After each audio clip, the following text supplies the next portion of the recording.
Hello and welcome to the Gooner Talk, back again with you guys for another show, back again for another episode of our Raw Reaction series, our show in which we look at the latest Arsenal transfers, keep you up to date, and of course, get through plenty of your comments and questions in the chat box as well. Hope you're doing good. Hope you're doing well. And just before we kick things off, in the spirit of Christmas, I just want to say a couple of thank yous because there's been some really kind messages, both on Instagram, on Twitter, that have been sent through by a few of you. They don't go unnoticed. They don't go underappreciated. Genuinely, thank you. They mean a lot, and it's the reason why I do this show, because I know it's it's become part of people's lives in the mornings, which is cool and great, and I appreciate it wholeheartedly. And I hope you have a very Merry Christmas. But good morning to all of you in the chat box. Paul, Kaiser, Stevie, Matt, joining us again. Mike, Manu, we got Kevin, Ian, Ryan, Terry, Carl, Brad, Jonathan, Ade, Thracian, here, Dr. Cocker. We've got Luke, we've got, that was my worst German accent I've ever done. Gonzo, we've got MM, we've got Stevo, Luke, Adama, Jose, Tom, Mr. Ginger Gooner, James, Christopher, TN, runs with cows. What? Why? Why do you run? Why cows? Interesting. Persian, Marcus, Steve Pack, Cam, Bruce, so many more of you as well. Sorry, I can't go through all your names. I would literally be here forever. But thank you to so many of you that are, of course, running by us this morning and making this part of your morning routine. I think that's all of it. Yes, there we go. Let's crack on with today's stories by first of all telling you to go and watch the Arsenal Way. You can check out the boys doing the show this morning at 9:30 a.m. A really good show with myself and Josh came out yesterday. I believe it was yesterday. It might not be. I should probably get that. I recorded it yesterday, so I hope it went up yesterday. Is our Arsenal analysis show, our analysing Arsenal show. It did indeed. It's already got 2,000 views. Nice. Lots of you have already watched it. Brilliant. Myself and Josh sat down and we analysed the Arsenal-West Ham game, talked through a lot of the statistics and facts about it. So please do go and watch that. It's a really good watch. But without further ado, let's go straight on with our first story, which revolves around Alexandre Lacazette. Now, Nacional have reported that supposedly AC Milan will be looking at the striker. Ironically, the club that I thought would be going in for the Frenchman, Zlatan Ibrahimovic, is not getting any younger. You may appreciate that. And so therefore, I did think that Lacazette's move to AC Milan would make a lot of sense. And now we're starting to see links regarding Lacazette's possible departure and the club in which he will join. And to be honest, it does still make sense for him to go. I don't think he would have ever signed a one-year deal at Arsenal. AC Milan are a club that would be more open to, being malleable around the amount of years that he's open to, because they do take on older strikers, as we've seen with Olivier Giroud and, of course, Zlatan as well. Paul, quickly in the chat. Thanks, Tom. Love the show. What days are you taking off for Christmas? Good question. I'm not 100% sure. I am working Boxing Day, which means I can probably do the show in the morning. I need to check what time I am working on Boxing Day. I'm not working Christmas Eve and I'm not working Christmas Day. I may do a show on Christmas Eve at 8 a.m. I won't do a show on Christmas Day. I'll let the missus have that one off from me doing an 8 a.m. show. But Christmas Eve, hopefully I'll still bring you guys a show. Christmas Day, though, will probably be taken off. New Year's and New Year's Eve, I think I'm working both those days, so I can probably still do shows then. And it will be the start of the January window, of course, on New Year's Day. So there will probably still be a show then. But I will keep you up to date of when I will be and won't be doing shows. Don't you worry. But make sure you turn those notifications on because it will tell you when we go live. Now, I wrote a piece yesterday which came out this morning. It's available on my Twitter feed at Tom Canton Media, about Lacazette's departure and a possible replacement for him. Now, this isn't the replacement for Aubameyang or me saying that he should be the number one kind of striker signing, but a striker that kind of encapsulates a lot of what Lacazette brings, which is pressing and link-up play as well. And that's Gabriel Jesus, the Brazilian striker who obviously previously worked under Mikel Arteta, has got some really good numbers this season. 13 goal contributions in 19 games. Only a couple of goals because he's not been playing mainly in that striking position. He's been used in other wider berths, and he's got actually a fair few assists this campaign, especially in the league. Only a couple of goals in the league. Mainly his goals have come in the Champions League. But he's a player that I think with just a year on his deal come the summer could be available for a relatively approachable fee. And I think he would actually be a very interesting target for Arsenal. I go into a lot of that and more in the article, which I said you can find on my Twitter feed. I have retweeted it to the Gooner Talk Twitter feed as well. So if you want to give that a read, please do go give it a read and let me know what you think. But that's something that I would be interested in seeing Arsenal pursue is a move for Gabriel Jesus. There you go. Moving on to Mason Greenwood. Now, I didn't put this in the title. I didn't put this, don't think, even in the video headline, because I just think this is one of the most ridiculous things I've ever heard. £100 million, I think, is what's being reported by certain media outlets. This would be staggering. And I know a few people have actually reached out and said, would you take him?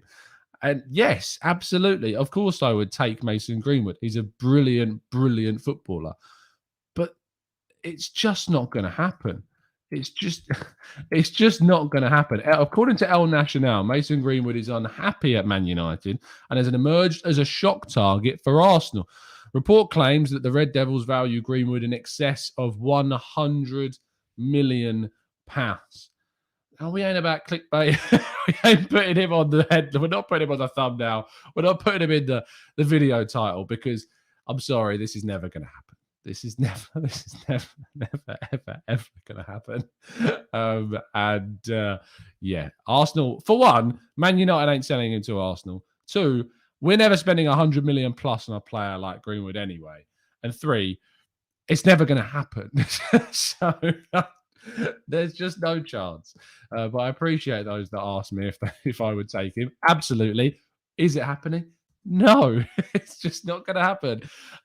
Speaking of a deal that has more of a reality around it, is Ousmane Dembele, the Barcelona winger and French international, has been linked with Arsenal. And of course, the reports regarding Aubameyang's future very much tie in with this. According to The Independent, an English outlet, of course, they've reported that Aubameyang's wages could be offset for Barcelona by offering a player in return. And considering that Dembele's wages are only around £30,000 to £50,000 per week less than Aubameyang's, it could offset their ability to bring in Pierre-Emerick Aubameyang in January. Would I take Ousmane Dembele? Now, it's not one that I would just say no. I just completely say no to right off the bat. But it is one that I would have a lot of conflictions about because of my own criticisms of the reasons as why I wouldn't go for Renato Sanchez is a lot because of injury. And if there's one player that is associated with serious and consistent and repetitive injuries, it's Ousmane Dembele. And that is the biggest block. If you want to talk about him based on raw talent and how good he is, that's a different story because he is a very, very good player. But I'm just not sure if I could justify my argument against Renato Sanchez and then sit here and say, oh, yeah, I'd take Ousmane Dembele. I'm just not sure if it'd be the right move. Yeah, it says they call him Dembulance. If you don't understand the ambulance joke, get your head screwed on. But I just don't get why this move would happen. But there's also something in the back of my mind that goes, if you can keep him fit, it could be a hell of a talent. But again, the same could be said for Renato Sanchez. So I'm not going to be a hypocrite. I'm not going to sit here and say, look, we should sign him. But then there's also the side of things that says it could help us get Aubameyang out the door and we may not have to spend anything on Dembele. It could be a transfer fee risk-free move, which does change things. With Renato Sanchez, you're obviously investing a £30 million plus pound fee in the player. Whereas with Dembele, you're just swapping out Aubameyang. So that is a little bit of a twist on the move, which could convince me otherwise. But my initial kind of feeling is probably best to stay clear.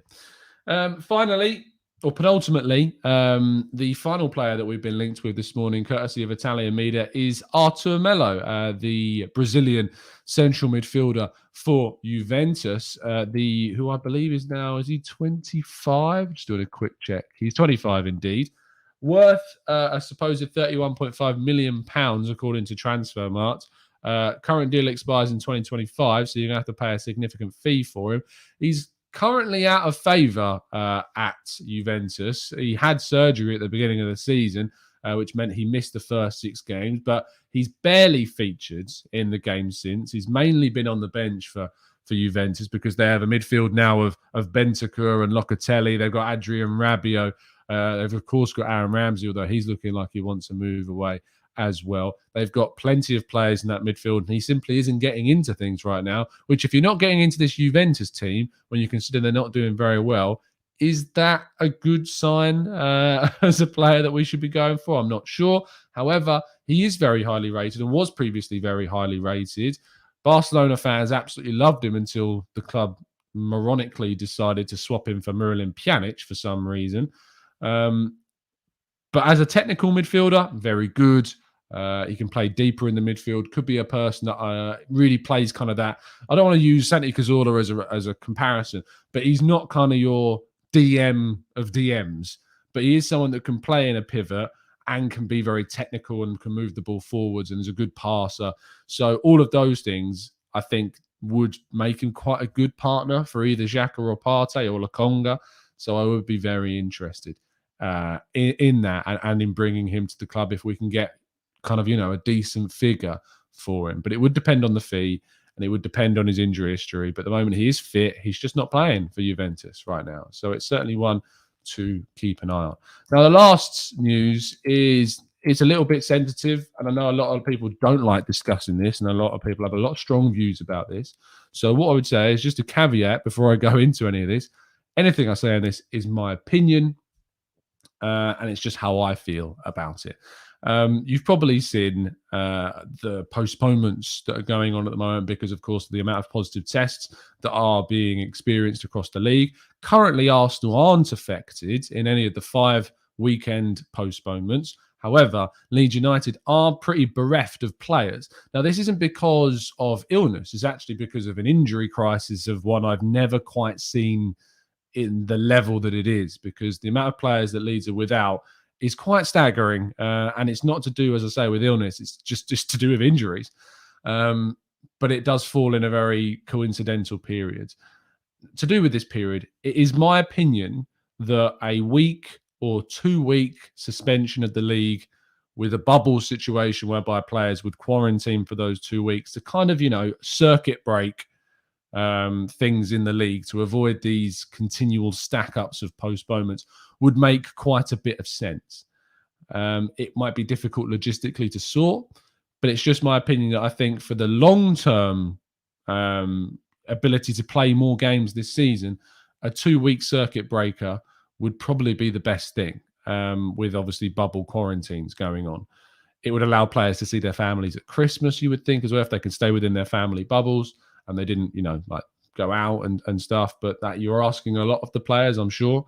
But I just feel like something has to give at some point because there's just so many postponements happening that it's of a concerning level. And this is coming from someone as well who works in the industry, an industry that would be very affected by a longer term postponement. So you have to factor that into my own opinion, that, I'm concerned for my own welfare and my own job status should we experience what we experienced in 2020.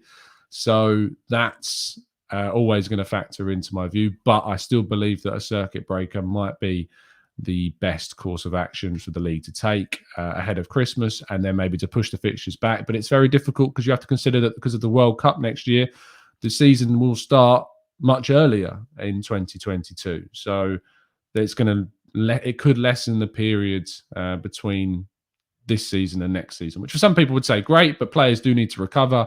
So there's always that involved in things as well. But yeah, a circuit breaker quarantine is probably what I would personally say. Tom at G says, Tom, do you think 2 weeks would be enough? Plus, we would be relying on players staying in their bubbles and not going out over Christmas. Again, this is purely theory, Matt, and it's only kind of my viewpoint. Is it enough? I'm not a scientist. I can't tell you whether 14 days is enough. I'm going off the information that I kind of just, get from wherever I read about this, that 14 days hopefully be enough to kind of break the cycle. It might not be, but it might be better than not doing anything. So there you go. Cole says, I disagree. My thoughts are if the teams are able to play now, then play the scheduled games rather than a fixture pile up later in the season. My argument back to that, Cole, would be that if you don't have a circuit break, it might cause there to be an even greater pile up in fixtures later on, which could cause even further delays and possibly even a curtailing of the season overall, like we saw in France in 2020. So that would be the argument back to that, is what I would say. So there you go. Matt says, good shout, Tom. I feel like the league is trying to drag it until the January break if possible. Paul says, could bring a mid-season break forwards to create the circuit breaker. It would mean no Christmas and New Year Day games, which is fine. As I don't care if there's no games across Christmas and New Year, as long as the league carries on. And I think that's what we all want, is we all want to see more games of football. And if we can do something in order to protect games later down the line, then we should probably look to try and do that. I think that's what we all want. And hopefully everyone's mind is on trying to play as much football as possible. So there you go. Cass says, it's not only your opinion, Tom. I always thought the players should take a week break at Christmas, just like most of the European leagues do. I mean, it's a solid point. We would just do what the leagues will be doing across Europe. And I know that the European leagues are also phasing out their Christmas break in some circumstances, but maybe it's something that we should be looking to do. And with that, that does bring an end to all of the news I have for you, which does, of course, mean that I want to go through into your questions. So there we go. Let's go into the questions and get your thoughts and feelings on anything that you would like to ask. Here we go.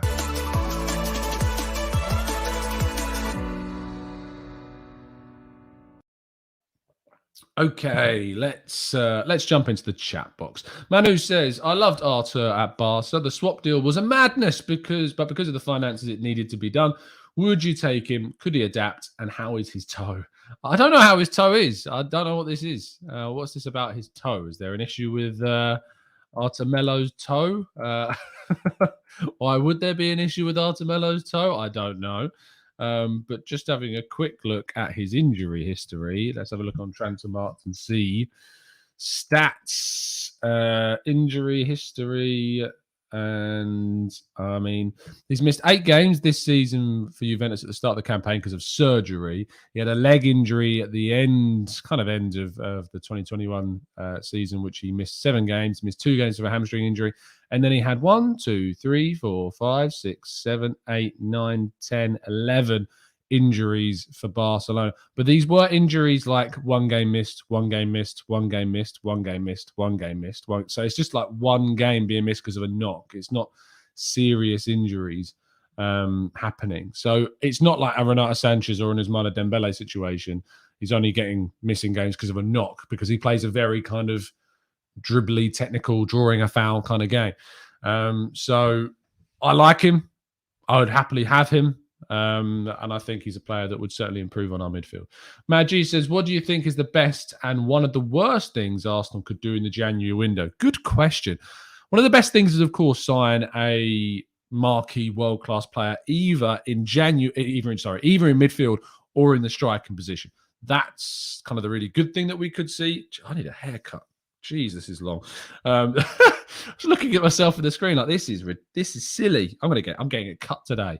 So the best things we could do is sign a marquee player either at striker or in the midfield position.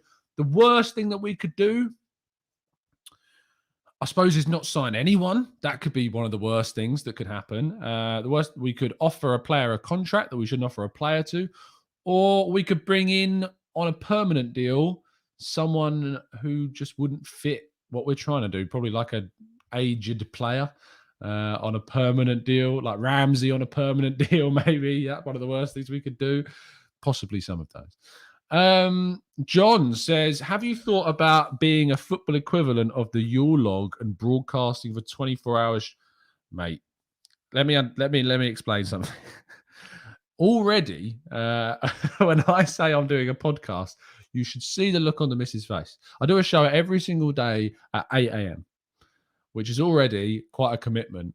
If I was to turn around and say, I'm doing a show for 24 hours, oh, hell would break loose. It would end my Christmas, is what that would do. So no, I haven't considered doing that. Mike from the Gooners pod has done some brilliant 24-hour shows for charity, which unfortunately I've always been busy for. But I would hope to join in with one in the future for, a section. But no, sorry, John. 24 hours in this household would not go down very well. And it would also probably cross over with work. It just wouldn't be feasible. Tom says, as he's currently unsettled at his club and would be available at a cut price deal, should we go for the French international Marcus Thuram? Great talent and long-term potential on the cheap. Yeah, I mean, Borussia Mönchengladbach forwards, and of course is currently now part of the senior French national team. 24 years of age, can play mainly as a left winger and as a striker. Just looking at his stats this season, however, hasn't played all that much, although he did have a ruptured intra-articular ligament initiation in the knee. Wow, that is quite an injury. He missed 7 games because of that. But to be fair, did play at the start of the season. And since then, clearly has not been back to his best. Hasn't scored a goal yet this season in the league or in the DFB Pokal for Gladbach. I'm not sure he would be the right person to go for. I'd probably favour a Noah Lang or even a Kulusevski at this point over a Marcus Thuram. Let's scroll down a bit more. Apologies if I'm skipping your questions. There is quite a lot going in here constantly, so I am just going to try and get some newer questions to be a bit fairer. Christopher says, Tom, as we have a selection headache at the top of the end of the pitch, would you be rotating Odegaard, Martinelli, Saka and Smith Rowe with one of the bench games or one on the bench each game? Probably. I mean, it makes sense. If we are going to continue playing through this Christmas schedule with these hectic fixtures or not, depending on postponements, then yeah, I probably would, mate. I probably would be looking to rotate rather than squeezing them all into one team. Byron says, Tom, we will get the players. Will we get the players we need in January with all that's going on with the situation? The argument is probably, I want to say yes, but it's tricky because of quarantine, because of, red listed countries. It's going to be difficult, but there were exceptions made as long as there were quarantines. So we'll have to wait and see, won't we? I can't really answer you. I have no idea. says, in general, except Newcastle, how much transfer business do you expect to happen this January? Because of obviously what's been going on. Again, I have no idea. I really can't answer the question. I don't know enough about what's going to happen in the next weeks. Things are changing every day. So it's impossible for me to say what's going to happen. Apologies. I can't predict it. Paul says, why is Tomiyasu not mentioned when we talk about the new Arsenal captain? Always going to play, speaks good English and leads by example. It's a good question. I mean, if Tierney's up for it, why not Tomiyasu? They're both lead by example. They're both vocal. They both speak English. For me, one of the reasons might be because he's not central. Another reason might be because he's quite new and he only signed in the summer. And we need to see kind of across a whole season, is he enough to be kind of that level? I don't know. We'll have to wait and see. Manu, never say the word peng again. never say the word peng again. Jesus. Yes, Clive, shouldn't take it for granted. I'm sorry. I shouldn't take having hair for granted. You're absolutely right. I can only apologise, mate. Let's scroll down a little bit more because I realised I was talking about that about 5 minutes ago and somehow I'm only on those comments now. Steph says, Tom, if we want to swap Aubameyang with a Barca player, I only will accept Frenkie de Jong, and that's fair enough. Sergino Dest, I like Sergino Dest quite a bit. I think he's a really exciting talent. Pedri, another really good player, of course. I don't think you're going to get either of those for Aubameyang, though. But I think there are other players in that Barca team. Gavi, another one is Gavi. It's Gavi. Is another obviously exciting young player too. Mohammed says, who would you say the better footballer is between Matteo Guendouzi and Boubacar Kamara? Not seen loads of Marseille this season. I have heard from obviously the likes of Jeremy Smith and our good pal Ben from the Marseille View that Guendouzi is brilliant this year, which obviously is a little bit of a sting from Mikel Arteta. Boubacar Kamara, though, is said to be one of the most exciting talents in France. And Man United are currently tracking him. So I'd probably lean towards him based upon purely secondary information. So don't take what I say as gospel, is what I would say for that. Musa, congratulations for making a live show. Appreciate you tuning in, fella. Olu says, hey, Tom, De Jong could be available if he's willing to come. Would you be happy to pay 50 million plus Alba? Yeah, absolutely. Absolutely. He's a brilliant footballer. 360 David says, can we see this Aubameyang attitude issue from before he signed come back 360 and we see him go in January? Maybe. Drew would certainly tell you that it's possible, that's for sure. Darren Palmer says, Tom, what's your idea of a realistic, successful January transfer window? Realistic, I think, is a player on loan. I think that's always what you would say is a realistic January window for Arsenal. A player or two on loan.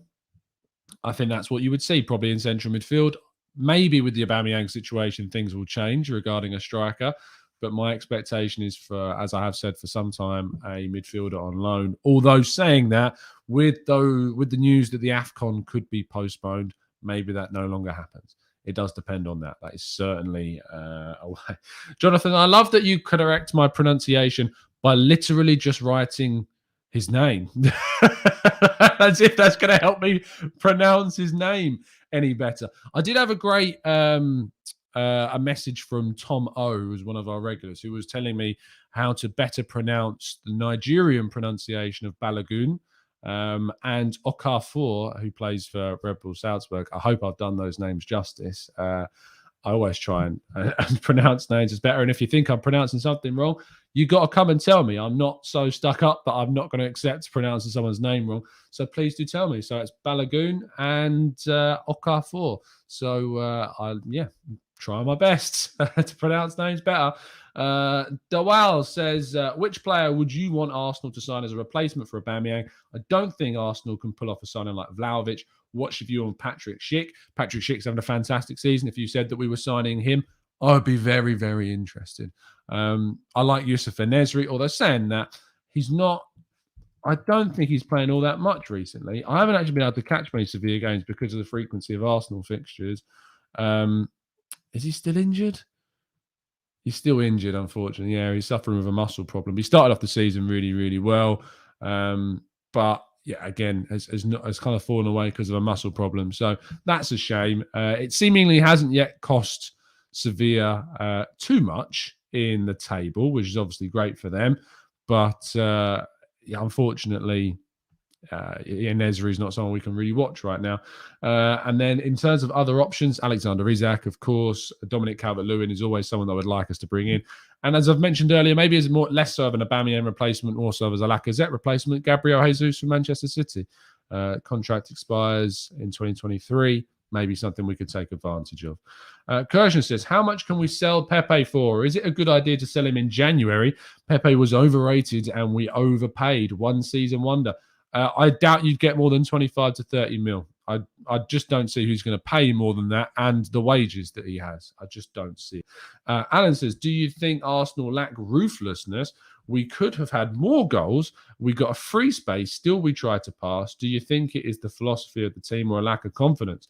Hey, I think we played quite ruthlessly against West Ham. We were always looking to move the ball forwards. We were very proactive. I liked the way that we were pressing so much in the game. It's going to be down to coaching. It's going to be down to the commitment of the players to play the way that Arteta wants them to play. But if we see performances like we did against West Ham every week, then sure, I'm happy to see that because that's what I expect from an Arteta team. So there you go. Manu says, I'd recommend you starting learning pronunciation. Our new striker's name, his name is Charles de Kitalar. I mean, that's not anywhere near his name, but I know who you're talking about. Club Brugge or Anderlecht, one of the two forwards. Fantastic player, and I know you like him a lot, Manu. Venkatesh says, a couple of days ago, I asked a question on Arsenal Way about not relying on, and go watch the Arsenal Way live at 9:30, about not relying on one player to hold the armband like City do, giving it to a player on the basis of who's starting. Do you think we could implement this? The thing is Man City do have a captain. Their captain is Fernandinho. But because Fernandinho doesn't play all that often, the captaincy does tend to kind of go between players. So what we might perceive as there not being a club captain of sorts, I think it's more because Fernandinho doesn't necessarily play every game. If you wanted to do that, you could give it to Rob Holding, and he's not going to be playing all that much, and then you just kind of share the captaincy amongst those that are going to be playing. So there you go. Yes, it's very funny, Manu. I can't pronounce his name. Matt says Partey's last 2 games have been a lot better. Do you think he has finally got the confidence in his body after all the injuries? I hope so, Matt. I really hope so, because I know, and you know, that Thomas Partey is a brilliant footballer and was a brilliant footballer at Atletico Madrid. He's not been able to do that so far at Arsenal. I think it's been an issue with him not being able to transition to the league and the speed of the league. He takes far too much time to make decisions, and he's too comfortable at times. But hopefully that's going to speed up. Hopefully this is a bit of a wake-up call, and hopefully we do see the best from him in the coming weeks, because we know we can see a lot more. Marshall says, hello, Tom. Talk to me about Trent's goal. And the reason I don't want to talk to you about Trent's goal, Marshall, and I know that you're a Liverpool fan, is because unfortunately Trent's goal knocked me out of the Fantasy Cup. Until then, I was going through. But my opponent has Trent Alexander-Arnold, and I don't. And that goal knocked me out of the tournament. So I'm not that keen of Trent's goal at all, to be honest. I was having an okay week for once. Saying that, I did transfer in 2 Man City players, both of which didn't play in the 7-0 win, which is a little bit frustrating. But that's a bit of an annoyance, really. But other than that, it was a great strike, and I hate him. Michael says, do you think Dembele can stop being injury-prone, or do you think this is just a pattern of his career? I would ask Dr. Rajpal Bra on Twitter. He's very good at this sort of thing. But from the types of injuries that he's had, really bad hamstring problems, I feel for me that it wouldn't be an issue. That it would be an issue going forwards. So I wouldn't be too keen on it personally. I didn't watch the darts, Christopher, but I did see the chants. Speaking of chants from fans in the ground, you've probably seen a video circulating regarding some disgusting behaviour from some West Ham supporters directing racist abuse towards Arsenal players. As always on the channel, we don't hide away from discussing this sort of thing. It is disgusting. It needs to be dealt with. Thankfully, a West Ham fan in the ground was videoing, and fair play to whoever that was. Thank you that you've identified these absolute awful human beings, and hopefully something can get done about it, and they get lifetime bans and hopefully charged by the police for their actions too. So that's what I want to see. Hopefully that can happen. And apparently there was something at Everton as well, unfortunately, too. It's so saddening every single time we have to talk about this, because when I was younger and when I was growing up, I was so oblivious to kind of the level of racism that there is in football. And to be honest, there was part of me that was so ignorant to it that I thought it was kind of diminishing in the game. Like, there was things like we saw with associated with Chelsea in particular. I remember seeing the French man on the platform that was denied access to the subway in Paris. I remember that happening. And I thought that was kind of, a nice bit of an isolated incident. But as I'm getting older, and as the time and the years are passing, it's actually increasing. And that's such a horrible thing to consider, that this thing is getting worse. And not enough is being done, and not enough action is being taken. And whether that's because of underlying issues in the system associated to the problem itself, I don't know. But more needs to be done. And it's a real shame. And I hate to end the show on a really somber note, but it's important that we discuss this stuff and that we don't hide away from it. So I hope those West Ham fans are found and treated as they deserve to be treated and are charged. But fingers crossed they are. And if you are ever in a football stadium and you do see this type of thing happening, collect evidence, make sure that you've got evidence of it happening, and, take action and convince others around you to take action and make people aware of what they're doing. Disgusting behaviour. Sorry to end the show on such a somber note, but it's important that we discuss these things. I'll be back. Actually, I'll be back for, I think, possibly even 2 shows. 2, 3, maybe 3.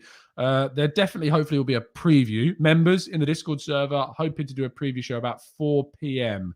UK time. I'll put a message into the Discord server. I know that a couple of people have already said they'd be happy to come on to this one. It is with the caveat that, of course, we don't know whether or not the game would go ahead. At the moment, we're preparing as if that it will go ahead, so that's hopeful.